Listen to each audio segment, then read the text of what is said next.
Salut tout le monde, je vous retrouve aujourd'hui pour une nouvelle vidéo sur ma chaîne et aujourd'hui on va encore une fois parler de challenge, mais cette fois-ci avec le challenge du Pumpkin Autumn Challenge 2018.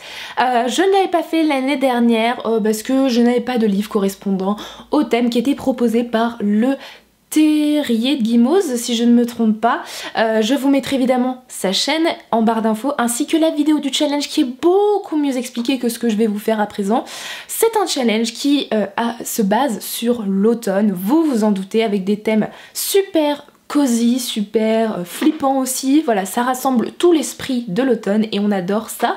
Du coup cette année j'ai décidé d'y participer parce que j'ai beaucoup de livres qui correspondent au menu que Guimauze nous a proposé cette année. C'est un challenge qui se déroule du 1er septembre au 30 novembre, donc sur 3 mois, donc il est faisable, hein, comme je vous le dis, vous n'êtes pas obligé de mettre 12 livres pour une semaine, hein, clairement.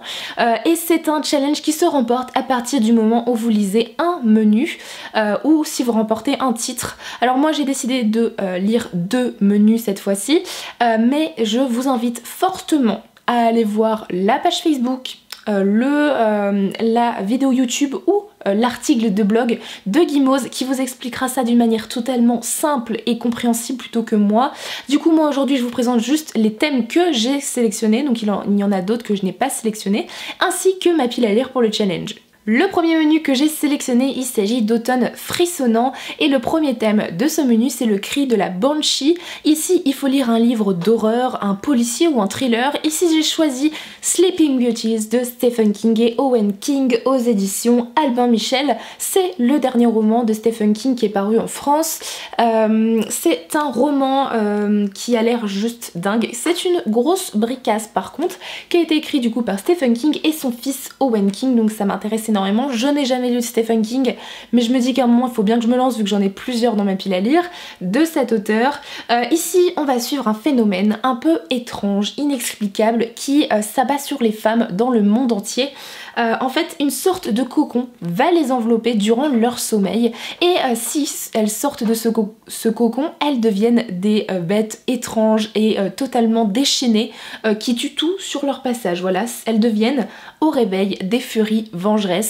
Ça m'a l'air juste génial, j'ai hâte de voir ce que ça va donner. J'espère sincèrement que je vais accrocher avec Stephen King parce que comme je vous le dis j'en ai d'autres dans ma pile à lire, mais même si je n'accroche pas celui-là je continuerai avec d'autres, hein. Ça veut pas dire que je vais pas aimer l'auteur, mais j'ai hâte de me plonger dans ce roman. Le deuxième thème c'est le fantôme de l'opéra, donc comme c'est marqué dans le titre, il s'agit de lire un livre sur des fantômes, des cas de possession ou des esprits. Ici j'ai choisi La Maison des Reflets de Camille Brissot aux éditions Syros. Ici nous sommes en 2022 et on a l'apparition de quelque chose d'assez étrange qui sont des maisons de départ, c'est-à-dire que on ressuscite les morts dans des maisons, donc sous forme d'esprits, de fantômes si j'ai bien compris.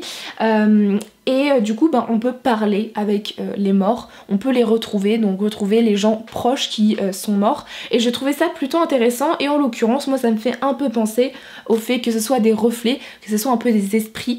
Voilà, donc je vais voir ce que ça donne. Ça m'a l'air super sympa, j'avais adoré rencontrer l'auteur Camille Brissot qui est juste adorable au salon du livre de Montreuil l'année dernière, donc j'ai hâte de me plonger dans cette histoire. Et le troisième et dernier thème de ce premier menu, il s'agit de Vous prendrez bien un verre de True Blood. Ici, il faut lire un livre avec des créatures un peu sanguinaires telles des vampires ou des zombies. Ici, j'ai choisi 2 romans avec Dracula de Bram Stoker aux éditions J'ai lu. C'est un classique, je pense que vous le connaissez tous, toutes et tous, l'histoire de Dracula. C'est un vampire sanguinaire, voilà. J'ai hâte de lire ce roman, j'aime énormément la couverture et ça fait déjà, je pense, 2 ans qu'il est dans ma pile à lire, donc ça commence à dater.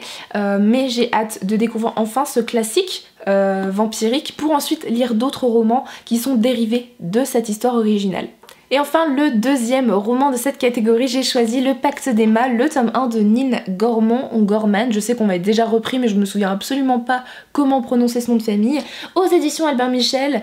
Ici tout ce que j'ai retenu de ce roman c'est que c'est une romance paranormale avec des vampires, voilà, donc j'espère que ça pourrait être sympa entre 2 grosses lectures de me faire une petite romance paranormale pendant ces 3 mois.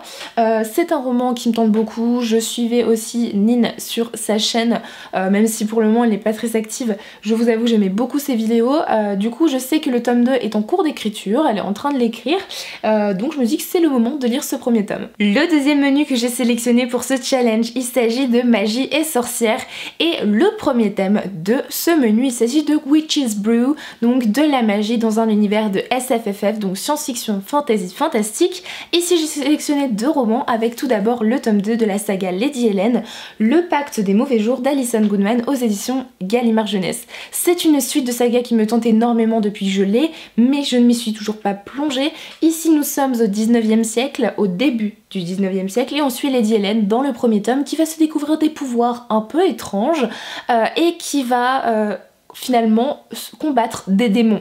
En plein 19e siècle, c'était juste génial, ça se passe en Angleterre, j'ai hâte de replonger dans cette histoire, il y a des créatures un peu étranges, il y a de la magie puisque Lady Helen a des pouvoirs et j'ai hâte de connaître la suite de cette histoire. Et pour le deuxième livre de ce thème, j'ai choisi Le Pays des Contes, le tome 5, l'Odyssée imaginaire de Chris Colfer aux éditions Michel Lafon. Ici je vais très peu vous en parler, il s'agit d'un 5e tome, c'est l'avant-dernier tome de la saga Le Pays des Contes que j'aime énormément, c'est une réécriture de contes.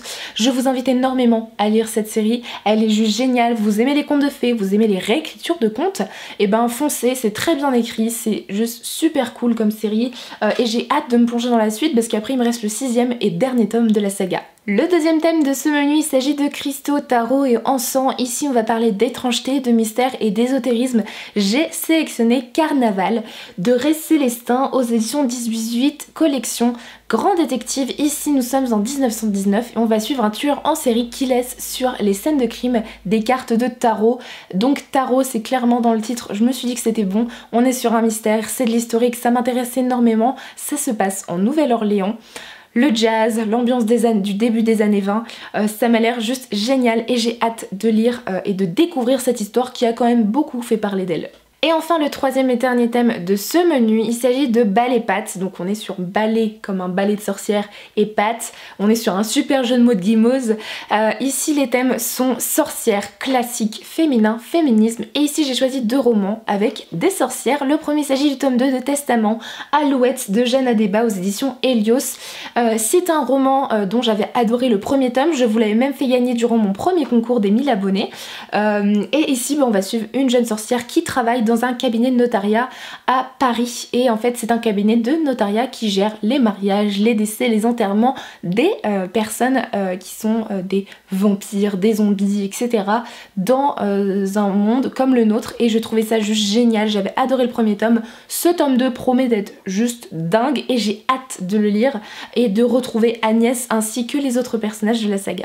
Et pour le deuxième livre de cette catégorie, j'ai sélectionné Le Secret de la Dame en Rouge de Béatrice Beauté aux éditions Scrinéo. Ici nous sommes au 19e siècle à Paris, on va suivre Violette Baudoyer qui est une jeune fille assez ordinaire et qui est réfugiée à Paris pour fuir sa famille, et elle a un petit don qui est de voir l'avenir voir l'avenir et le passé dans l'eau. Elle va donc devenir la grande coqueluche de Paris et va emprunter une identité pour devenir une grande devineresse.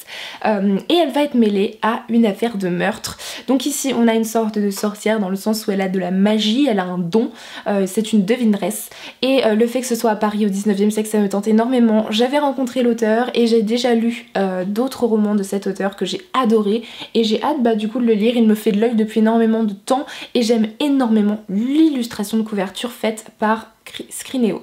Voilà tout le monde, cette vidéo est terminée, j'espère qu'elle vous aura plu. N'hésitez pas à me dire en commentaire si un des livres vous tente ou si vous les avez déjà lus, ou plutôt si vous participez au challenge du Pumpkin Autumn Challenge. N'hésitez pas à tout me dire en commentaire. Du coup moi je vous souhaite de très bonnes lectures et je vous dis à très bientôt dans une prochaine vidéo. Bye!